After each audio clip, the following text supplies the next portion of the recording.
आज से अमरीकी रियासत आयोवा में नवंबर में होने वाले सदारती इंतखाबी मरहले का आगाज हो गया है और इस मकसद के लिए रिपब्लिकन पार्टी के अरकान एक ऐसे मुतफ़िक़ा उम्मीदवार को सदर बराक ओबामा के मुकाबले के लिए नामजद करने के लिए इकट्ठे हुए हैं जो उनकी नज़र में सदारत के लिए सबसे मौजूद उम्मीदवार हो। इस इब्तदाई मरहले को यहाँ कॉकसिस कहा जाता है और रवायती तौर पर अमरीका में इंतखाबी दौर का आगाज़ इसी वस्त मगरबी रियासत से होता है। शो की अगली रिपोर्ट में अब्दुल अजीज खान आपको रियासत आयोवा के दो मुख्तलिफ शहरों में कॉकसिस की गहमा गहमी दिखाने के लिए ले जा रहे हैं।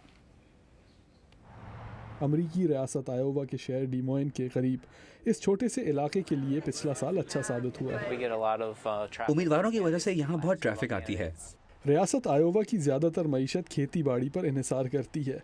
इसी वजह से बिगड़ती हुई मईशत ने इस इलाके को उस अंदाज में मुतासिर नहीं किया जैसे कि बाकी अमरीका को। और इलेक्शन की तमाम तवज्जो के बावजूद सेक्रेटरी ऑफ एग्रीकल्चर बिल नॉर्दी का कहना है कि इस कैंपेन के इलाके की मईशत पर असरात बहुत कम हैं। मैं तो सिर्फ यही कहूँगा कि हमारी 25 से 35 अरब डॉलर की मईशत है जो खेती बाड़ी पर मबनी है। मुल्की सतह पर यह बड़ी बात नहीं, मगर इसका यहाँ होना हमारे लिए बहुत अच्छी बात है।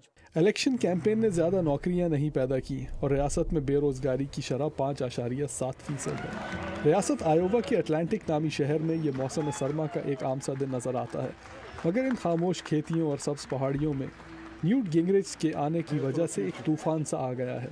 गिंगरिच को तकरीर करने की तो आदत सी हो चुकी है। And that's why I always tell audiences that I'm not going to ask you to be for me. I'm going to ask you to be with me. शहर के इस छोटे होटल में आयोवा के एक रिहायशी बेन नेल्सन नाश्ता कर रहे हैं और कहते हैं कि छोटे शहरों में सियासत का मजाज मुख्तलिफ होता है। ये छोटी सी जगह है और यहाँ हम सब एक दूसरे को जानते हैं और इसी वजह से यहाँ बहुत मज़ा आता है। वो कहते हैं कि वो और उनके साथी इलेक्शन के लिए तैयार हैं क्योंकि उन्हें मालूम है कि किन खुसूसियात को देखकर वोट डालना चाहिए। गिंगरिच की रैली में एलेनोर बेकर तो इनकी हामी हो चुकी हैं। वो कहती हैं कि उम्मीदवार के साथ वोटर का एक ज़ाती ताल्लुक ज़रूरी है। किसान जिम प्लैट ये कहते हैं कि यहाँ के लोग ये जानते हैं कि इस इलेक्शन में उनका कितना मरकजी किरदार है। ये उम्मीदवारों के लिए एक इम्तिहान है। अगर वो यहाँ नहीं जीतेंगे तो ज़्यादा अरसा नहीं चलेंगे। गिंगरिच के जाने के फ़ौरन बाद शहर में एक बार फिर सन्नाटा छा गया। इलेक्शन ख़त्म होने के बाद शायद दुनिया की तवज्जो इस शहर पर ना रहे, मगर तब तक ये तवज्जो का मरकज़ रहेगा।